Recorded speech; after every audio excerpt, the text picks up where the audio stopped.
दोस्तों, एक बार फिर से स्वागत है आप सभी का आपके अपने favourite English learning channel scholar English पर। मेरा नाम है दीपिका कुमावत और मैं इस चैनल पर वेरियस कॉम्पिटिटिव एग्जाम्स के लिए इंग्लिश सब्जेक्ट टीच करती हूँ। तो बेसिकली आज के इस वीडियो में हम डिस्कस करने जा रहे हैं idioms and phrases related two colours.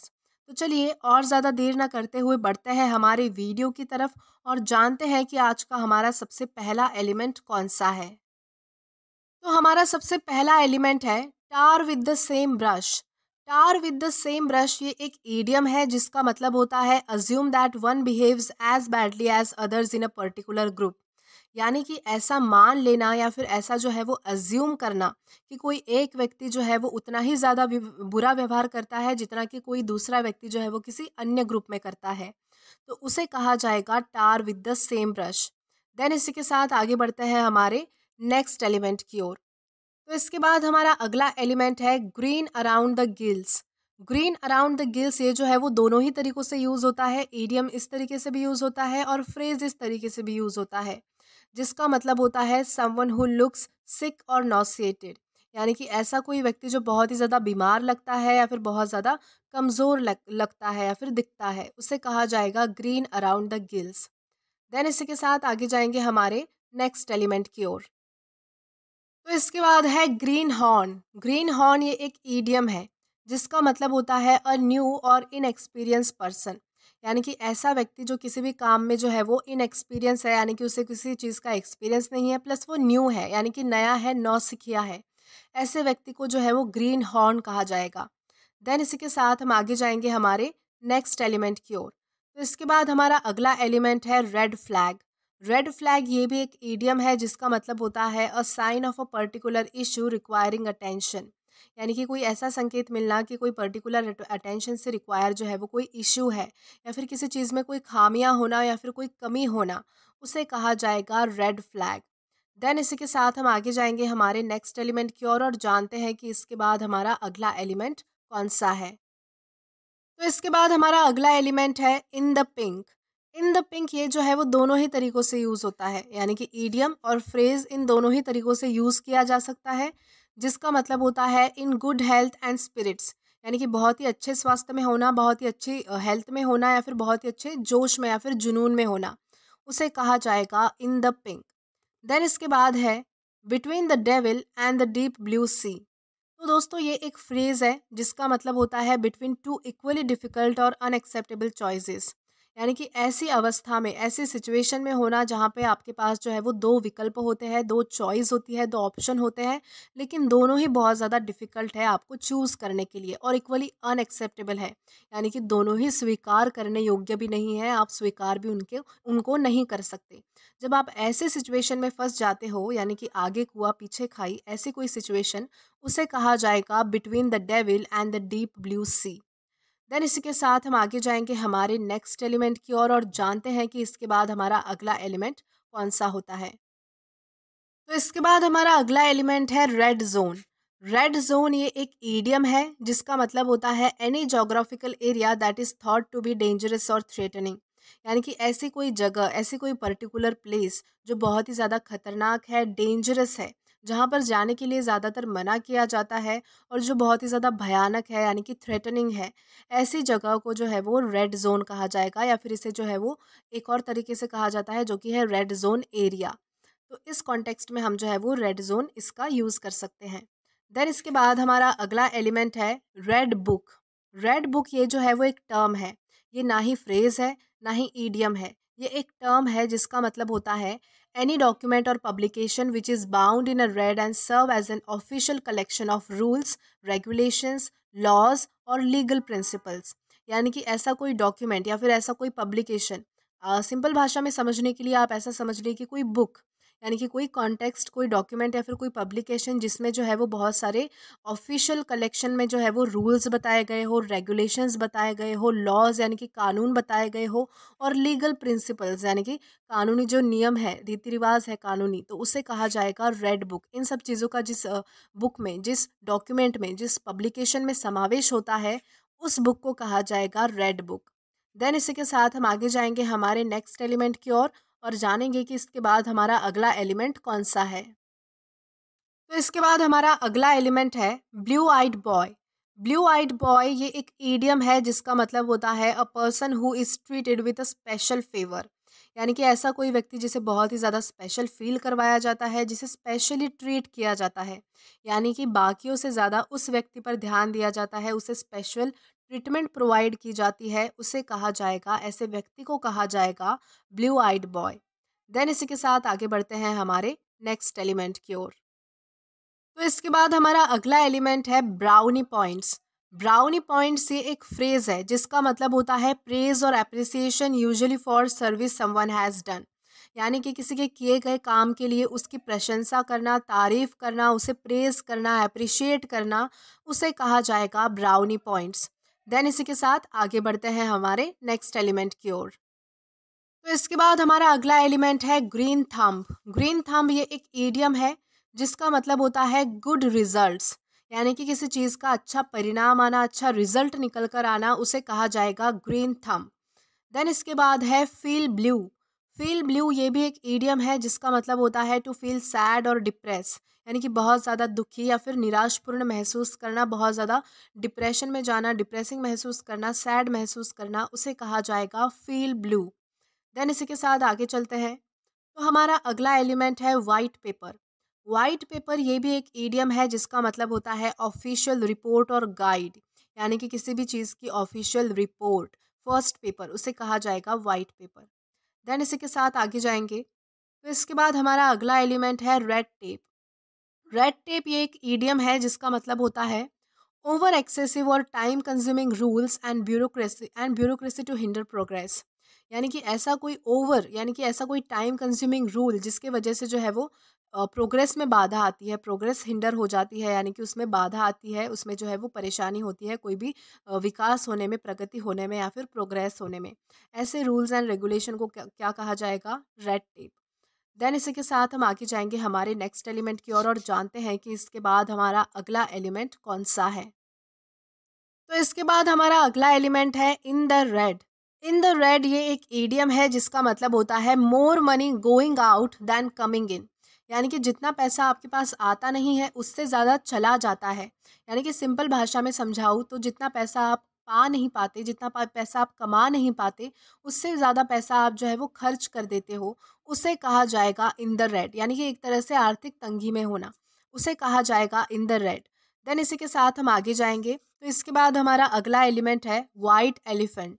White elephant ये भी एक ईडियम है जिसका मतलब होता है an expensive item with no use और purpose.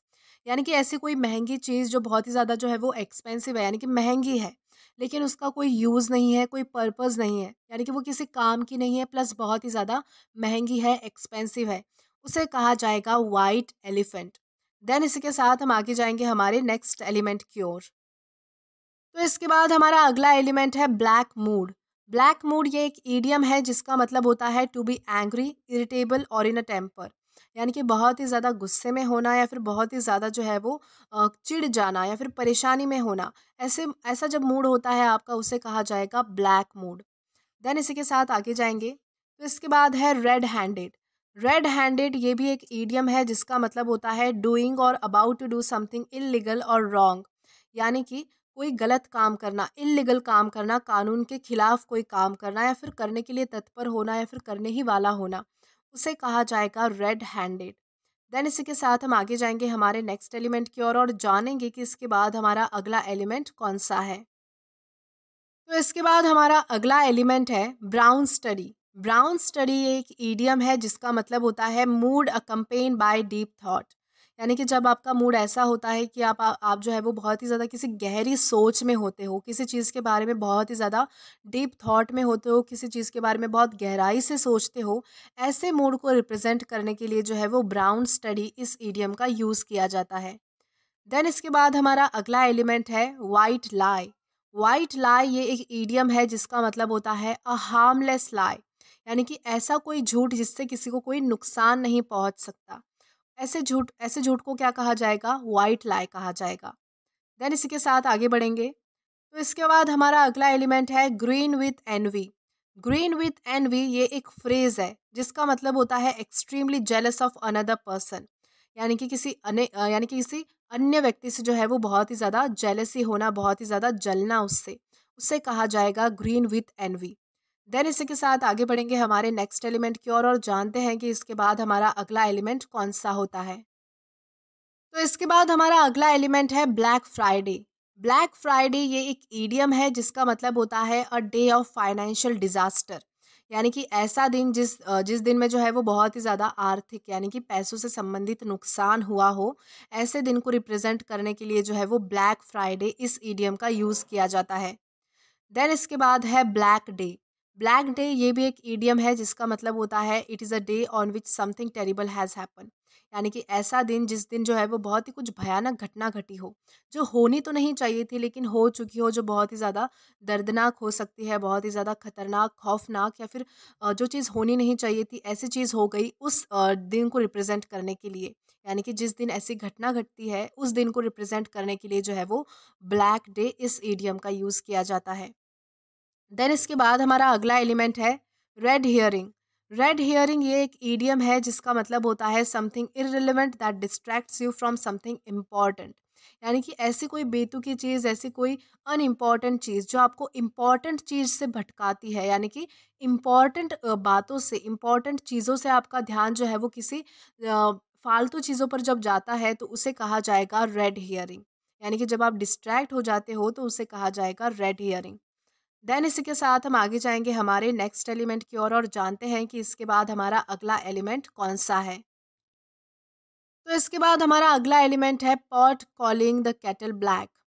Pot calling the kettle black ये एक फ्रेज है जिसका मतलब होता है criticising someone for a fault that you have done, यानी कि अपने किए गए गलती पर, अपने किए गए काम पर जो है वो किसी और को सुनाना, किसी और की आलोचना करना, किसी और की निंदा करना, यानी कि गलती तो आपने की है लेकिन अब जब आप किसी और को उस चीज़ के लिए सुना देते हो और कि और को जो है वो किसी उस चीज़ के लिए क्रिटिसाइज कर देते हो या फिर डांट देते हो तो उसे कहा जाएगा pot calling the kettle black. Then इसके बाद है ब्लैक होल। ब्लैक होल ये एक ईडियम है जिसका मतलब होता है a place in which things are lost never to be seen again, यानी कि एक ऐसी जगह जहाँ पर जाके जो है वो चीज़ें खो जाती है और वो फिर से कभी दिखाई नहीं देती, उसे कहा जाएगा ब्लैक होल। देन इसी के साथ हम आगे जाएंगे हमारे नेक्स्ट एलिमेंट की ओर और जानेंगे कि इसके बाद हमारा अगला एलिमेंट कौन सा है। तो इसके बाद हमारा अगला एलिमेंट है paint the town red. Paint the town red ये एक ईडियम है जिसका मतलब होता है to celebrate and have a wild time, यानी कि बहुत ही ज़्यादा अच्छा टाइम बिताना, बहुत ही ज़्यादा अच्छा समय होना और किसी चीज़ को सेलिब्रेट करना, यानी कि एकदम खुशनुमा माहौल होना, उसे कहा जाएगा paint the town red. Then इसके बाद है shades of grey. Shades of grey ये एक ईडियम है जिसका मतलब होता है refers to a situation where things are not really clear, यानी कि ऐसी सिचुएशन जहाँ चीज़ें जो है वो अच्छे से समझ नहीं आती है या फिर चीज़ें जो है वो बहुत ही ज़्यादा कॉम्प्लिकेटेड होती है, क्लियर नहीं होती, उसे कहा जाएगा शेड्स ऑफ ग्रे। देन इसी के साथ हम आगे जाएंगे हमारे नेक्स्ट एलिमेंट की ओर और जानते हैं कि इसके बाद हमारा अगला एलिमेंट कौन सा है।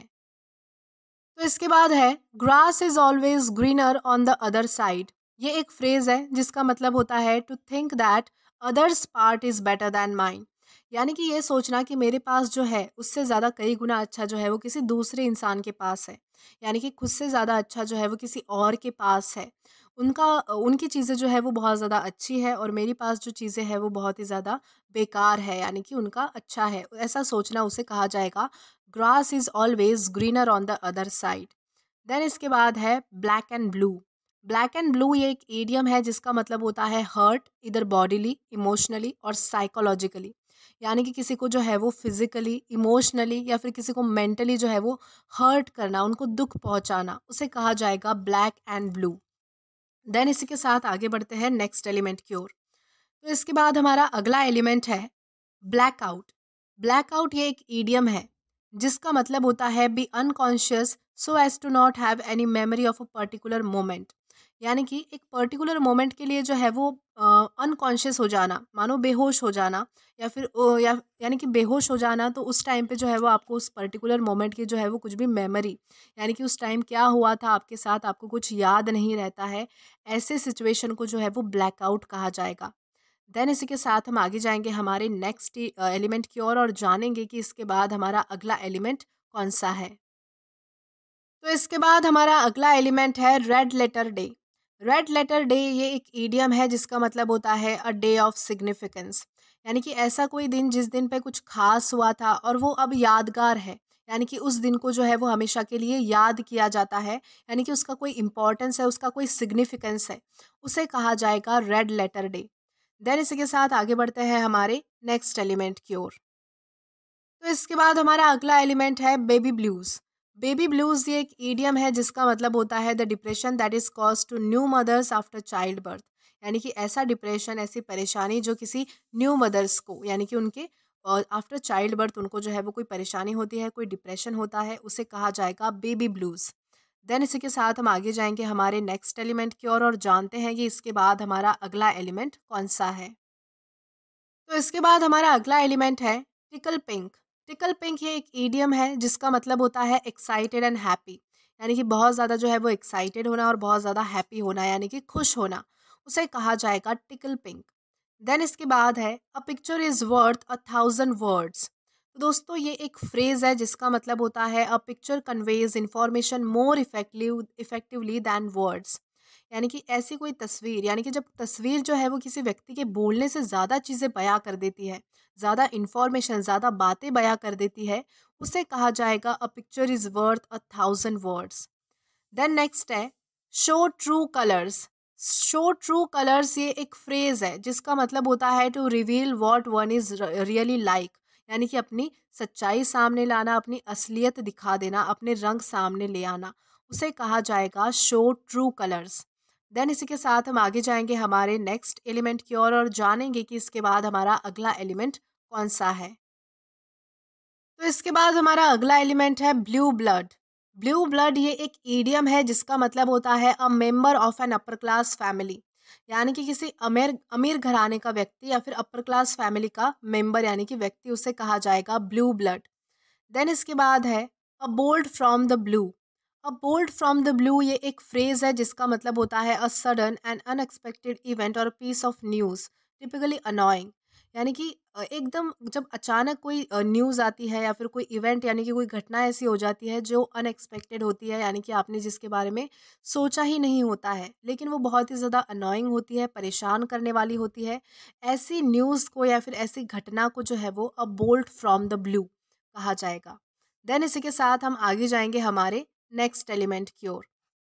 तो इसके बाद है once in a blue moon. Once in a blue moon ये एक फ्रेज है जिसका मतलब होता है वेरी रेयरली, यानी कि जो चीज़ आसानी से दिखाई नहीं देती, जिसके लिए आपको बहुत ही ज़्यादा इंतज़ार करना पड़ता है, जो बहुत ही ज़्यादा रेयर होती है, उसे कहा जाएगा once in a blue moon. Then इसके बाद है in black and white. In black and white ये एक ईडियम है जिसका मतलब होता है प्रिंटेड फॉर्म ऑफ डॉक्यूमेंट, यानी कि किसी भी डॉक्यूमेंट का जो है वो प्रिंटेड फॉर्म, उसे कहा जाएगा in black and white. Then next है, तो इसके बाद है ब्लैक शीप। ब्लैक शीप ये एक ईडियम है जिसका मतलब होता है अ डिसग्रेस। डिसग्रेस यानी कि अपमान करना, निरादर करना, उसे कहा जाएगा ब्लैक शीप। तो दोस्तों आज के लिए बस इतना ही। आई होप आपको ये वीडियो ज़रूर पसंद आया हो, और अगर आपको ये वीडियो पसंद आया हो तो do like this video, subscribe the channel and share as much as you can. और अगर आपने इससे पहले वाले वीडियोस नहीं देखे हैं तो यहाँ पर मैंने एक प्लेलिस्ट प्रोवाइड की है जहाँ पर आप क्लिक करके वो सभी पहले वाले वीडियोस एक्सप्लोर कर सकते हैं। Till then keep learning. Thank you.